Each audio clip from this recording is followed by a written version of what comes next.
कई मंदिर इस देश में हैं जहां पुरुष भी अलाउड नहीं है। ये कहानी आज के समय को ध्यान में रख कर लिखी गई है और जिस खूबसूरती से इस फिल्म को फिल्माया गया है उसे देखकर बस यही लगता है कि ये फिल्म इतनी जल्दी खत्म क्यों हो गई। ये फिल्म सबरीमला मंदिर की कहानी को पूरे भारत के हिंदुओं के सामने ला खड़ी करती है।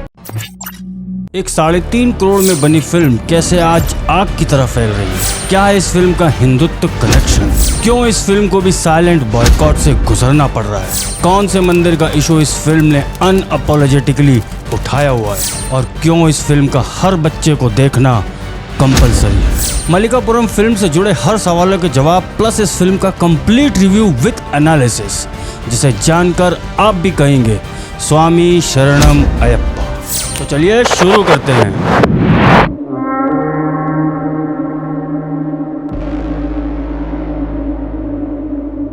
नमस्कार मित्रों, मैं सौरभ और आप देख रहे हैं भारतवर्ष। मलिकापुरम एक मलयालम फिल्म जिसका बजट मात्र 3.5 करोड़ है, जो अगेन लिमिटेड स्क्रीन्स में ही रिलीज हो पाई and that too with English subtitles. वो ऐसी हालात में भी कई बीफ फूड के क्रिटिक माफिया से लेकर हर एजेंडाधारी की नींद उड़ाए बैठी है। तो जानते हैं इसके रिव्यू पार्ट में। भाग 1, रिव्यू। मलिकापुरम की कहानी आज के केरला के मिडिल क्लास फैमिली की है, जिसमें एक पिता पुत्री के प्रेम को, एक बच्ची के अपने आराध्य के प्रति डिवोशन को और भक्ति कैसे एक भक्त की रक्षा करती है डिस्पाइट ऑल ऑड्स, ये सब दिखाया हुआ है। That too in a very simple and practical manner. Sabarimala temple, जिसके बारे में पूरा साउथ तो जानता है और मानता भी है, मगर अब भी भारत के नदर्न पार्ट में इस मंदिर की गूंज ढंग से नहीं पहुंची है। ऐसा मैं किस लिए कह रहा हूं, वो बात हम एनालिसिस पार्ट में डिस्कस करेंगे। फिल्म में लीड है कल्याणी। जी हाँ, एक 8 साल की बच्ची जो नियमित रूप से अपने आराध्य भगवान अयप्पा की भक्त है, अपने पिता अजयन की दुलारी है, जो हर बार अपने पिता से एक ही प्रॉमिस पूरा करवाना चाहती है कि उसे सबरीमला की यात्रा पर उसके पिता ले जाए। सबरीमला मंदिर की मान्यता है कि स्त्रियां केवल 10 साल की उम्र तक ही भगवान अयप्पा के दर्शन कर सकती हैं और शायद इसलिए भी कल्याणी, जिसे प्यार से सब कल्लू भी कहते हैं, वो बार बार यही जिद करती है कि एक बार उसे भगवान अयप्पा के दर्शन हो जाए। घर में कल्लू की दादी भी है, जो उसे भगवान अयप्पा की कहानियां भी सुनाती रहती है, जो उसे सनातन वैल्यूज से हमेशा जोड़े रखने का काम करती है। कल्याणी का पिता कर्ज में डूबा रहता है, फिर भी वो अपनी बेटी की खुशी के लिए उसे सबरीमला के 21 दिन की यात्रा कराने के लिए मान जाता है। मगर एक दिन कुछ ऐसा होता है जो कल्याणी की लाइफ को एक झटके में पलट कर रख देता है। उसकी भगवान अयप्पा के दर्शन की विश बस विश भर रह जाती है, मगर कल्याणी हार नहीं मानती और अपने ही स्कूल के एक दोस्त को अपने साथ लेकर अकेले ही सबरीमला दर्शन यात्रा पर निकल जाती है। कैसे कैसे चैलेंजेस सामने आते हैं, क्या क्या होकर उसे गुजरना पड़ता है, ह्यूमन ट्रैफिकिंग माफिया से वो कैसे बच पाती है, कैसे वो जंगल को पार करती है और कौन उसकी मदद करता है, इन्हीं सब पर यह फिल्म बेस्ड है। अगेन इसका स्पॉइलर मैं नहीं दूंगा, आप सभी को इस फिल्म को थिएटर जाकर ही देखना होगा। मैंने ये फिल्म मलयालम में ही देखी विद इंग्लिश सबटाइटल्स। ऐसा इसलिए क्योंकि अब भी इस फिल्म का हिंदी डब वर्जन बना ही नहीं है, एज काफी लो बजट में फिल्म बनी है, मात्र 3.5 करोड़। मगर अब सुनने में आ रहा है कि इस फिल्म के इतने ओवरवेलमिंग रिस्पॉन्स के बाद इस फिल्म के मेकर्स इसे हिंदी में डब करवाने में जुटे हुए हैं। इस फिल्म के राइटर हैं अभिलाष पिल्लई और इस फिल्म के डायरेक्टर हैं विष्णु शशि शंकर। ये कहानी आज के समय को ध्यान में रख कर लिखी गई है और जिस खूबसूरती से इस फिल्म को फिल्माया गया है उसे देखकर बस यही लगता है कि ये फिल्म इतनी जल्दी खत्म क्यों हो गई। जी हाँ, 2 घंटे 1 मिनट की फिल्म में एक भी ऐसा सीन नहीं है जहां आपको ये लगे कि ये फिल्म जरा भी स्लो पड़ी है।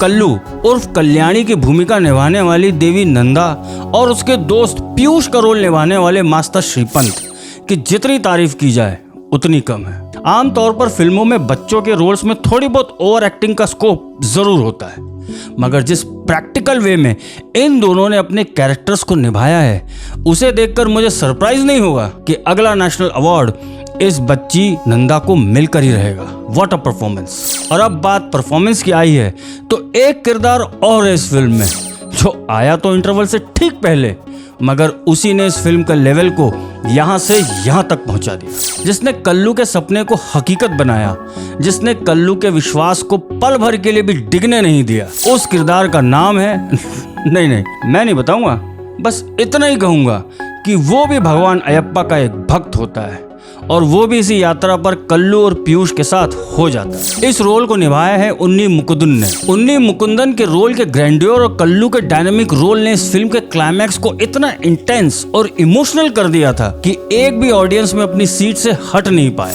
सबको कल्लू के भगवान अयप्पा के दर्शन पूरा होने का इंतजार था। केरला के खूबसूरत जंगल हों या भगवान अयप्पा की कहानियों का इस फिल्म में रिप्रेजेंटेशन, जो फीलिंग लोगों को RRR में रामचरण के क्लाइमैक्स लुक में आई थी, वही फीलिंग इस फिल्म में उन्नी मुकुंदन के लुक में आएगी। बस लास्ट में एक ऐसा सस्पेंस होता है जो इस पूरी कहानी को एक प्रैक्टिकल रूप दे देता है, जो शायद आज के बच्चों और युवाओं को ध्यान में रख कर लिखा गया है। वरना बहुत आसान था इस फिल्म के राइटर और डायरेक्टर के लिए कि उस सस्पेंस को अवॉइड कर देते। मगर कहते हैं ना, for greater good you have to achieve greater deeds. Human trafficking का भी एंगल इस फिल्म के माध्यम से हमें इस बात की ओर ले जाता है कि कैसे आज हमारे धार्मिक स्थल बच्चा चोरी के गढ़ बनते जा रहे हैं। कैसे भीड़ का फायदा उठाकर हर साल ना जाने कितने ही बच्चे बच्चियों को उठा लिया जाता है और उन्हें प्रोस्टिट्यूशन, स्लेव ट्रेड में डाल दिया जाता है।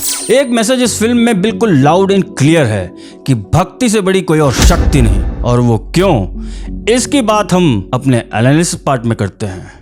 भाग 2, एनालिसिस। मल्लिकापुरम, जिसका शाब्दिक अर्थ है वो जगह जहां मणि मंडपम बोले तो भगवान अयप्पा के समाधि और मल्लिकापुरथमा बोले तो देवी मंदिर स्थित है। वो स्थान सबरीमला मंदिर में है। वही सबरीमला मंदिर जिसके नाम से अब भी सुप्रीम कोर्ट में एक केस चल रहा है कि क्यों नहीं सारी एज बार की महिलाएं उस मंदिर में जा नहीं सकती। हमारे देश में फेमिनिज्म के नाम पर उन चीजों को भी निशाना बनाया गया है जिनका एक्चुअली में फेमिनिज्म से कोई लेना देना नहीं है। सबरीमला मंदिर का भी एक इतिहास है जिसे अगर आप थोड़ा भी पढ़ेंगे तो आप ये जान पाएंगे कि वो मंदिर लगातार left liberals plus Christian missionaries के निशाने पर रहा है। इवन इन 1950s में सबरीमला मंदिर में आग भी लगा दी जाती है, जिसका कारण अब भी पता नहीं है, मगर हम सब जानते हैं। वही the obvious reasons. Hallelujah. Bharat का नदर्न पार्ट जहां इस्लामिक इन्वेडर्स को झेल रहा था, वहीं सदर्न पार्ट क्रिश्चियन प्रेडेटर्स को। दोनों ही केसेस में निशाना कॉमन थे, हमारे मंदिर। क्योंकि हमारे मंदिर हमारी परंपराओं के आइडेंटिटी हैं, हमारे सनातनी होने के सबूत हैं। मगर जैसे बिना आधार कार्ड या कोई भी आइडेंटिफिकेशन कार्ड के आपकी पहचान डिस्प्यूटेड हो जाती है, ठीक वैसे ही हमारे मंदिरों के बगैर हमारी आस्था, हमारा विश्वास भी डिस्प्यूटेड हो जाता है। क्यों बीफ फूड में हमेशा मंदिरों में ही मजाक होता था? क्यों दूध कितना चढ़ाना चाहिए इस पर डिबेट्स होती थी? क्यों हर बात पर हर फिल्म का हीरो मंदिर में ही आकर भगवान को कोसता था जबकि गलती खुद वो करता था? ये सब इसलिए कि आपका अपने ही मंदिरों से विश्वास उठ जाए। और एक बार आपकी आइडेंटिटी डिस्प्यूटेड हो गई तो फिर भैया आपको कन्वर्ट करने से कोई नहीं बचा सकता। हर बाबा संत नहीं होता, मगर हर बाबा पाखंडी भी नहीं होता। मगर ऐसा क्यों है कि आज भी अगर हम माथे पर तिलक लगाकर एक दिन भी अपने ऑफिस चले जाएं तो एक न एक तो आपको यह कहकर मजाक उड़ा ही देगा कि लगता बड़ा धार्मिक बन रहा है। क्या प्रॉब्लम है धार्मिक होने में? ये फिल्म एक बच्ची के माध्यम से इसी सवाल का अनअपोलोजेटिक आंसर देती है। एक बच्ची के अपने आराध्य में इतनी श्रद्धा होती है कि वो अपने इमेजिनेशन से अपने आराध्य की तस्वीर तक बनाती है, वो भी आज के ह्यूमन फॉर्म में। ये उस बच्ची का अंधविश्वास नहीं है, क्योंकि अंधविश्वास में सवाल जवाब नहीं होते। ये भक्ति है जो उसे सवाल जवाब में ले जाते। अब भाई जिनको फतवा की या कमांडमेंट्स की आदत पड़ी हुई है वो ये बात नहीं समझेंगे, वरना भगवत गीता से बड़ी कोई रेफरेंस नहीं है भक्ति का, जिसमें एक भक्त अर्जुन अपने भगवान श्री कृष्ण से हर वो सवाल पूछता है जो उसके अंतर मन में भी होता है। यहाँ कोई भी बात मुनाफकत नहीं होती, ना ही यहाँ कोई गॉस्पेल ट्रुथ का कॉन्सेप्ट है। सत्य एक है, बस उसके अपने अपने इंटरप्रिटेशंस है। जो बात सनातन की है, हिंदुत्व की है। ये फिल्म सबरीमला मंदिर की कहानी को पूरे भारत के हिंदुओं के सामने ला खड़ी करती है, उसके महत्व को बताती है। अगर आप लोग कहेंगे तो भगवान अयप्पा और सबरीमला मंदिर के इतिहास, लेजेंड्स और उस पर हुए अभी तक के सारे अटैक्स पर एक एक्सक्लूसिव वीडियो जरूर लाऊंगा। मगर उसके लिए आप सभी को इस वीडियो को 5000 लाइक और कम से कम 1000 कमेंट्स विद #सबरीमला टाइप करना होगा। साथ देंगे ना।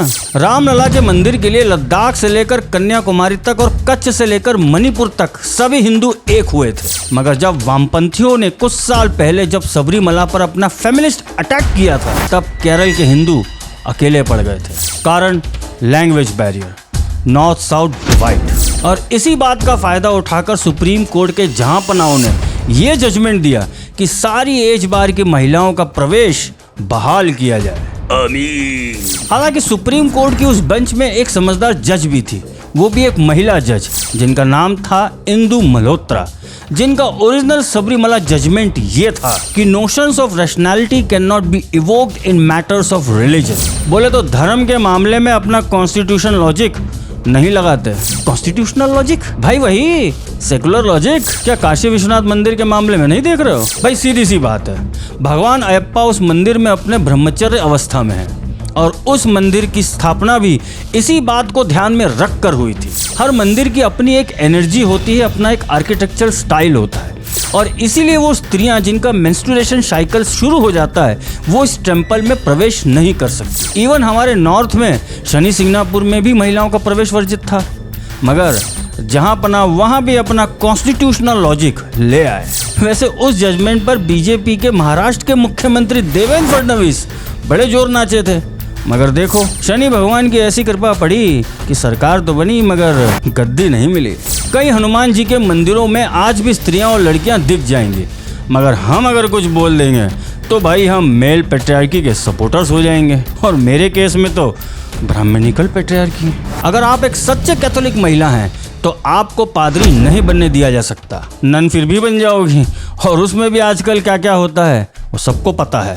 अगर आप एक सच्ची मोमिना हैं, बोले तो मुसलमान हैं, तो आप गा नहीं सकते, डांस नहीं कर सकते, स्पोर्ट्स में भाग नहीं ले सकते, अल्कोहल कंज्यूम नहीं कर सकती, लेस्बियन नहीं हो सकती, एक्सेट्रा एक्सेट्रा एक्सेट्रा। ये सब मैं नहीं कह रहा, इन सभी की रिलीजियस मान्यताओं में ऐसा कहा और लिखा गया है। मगर क्या सुप्रीम कोर्ट के जहांपनाहों को और हमारी फेमिनाजी ब्रिगेड को यहाँ फीमेल ऑपरेशन नहीं दिखाई देता?